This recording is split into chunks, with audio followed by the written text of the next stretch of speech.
Local news for Tuesday the 28th of November. Black Friday spending in Wairarapa was up and above the national average.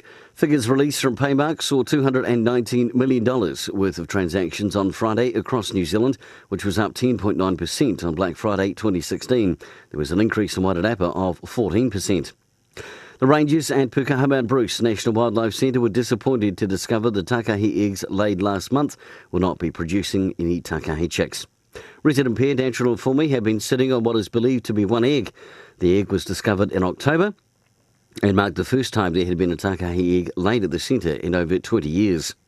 And tickets have sold out in record time for next year's Harvest Festival. Organiser Liz Pollock says it was particularly pleasing in the lead up to the 2018 festival, given it was the first year of a new partnership to deliver the event with Bailey's Real Estate.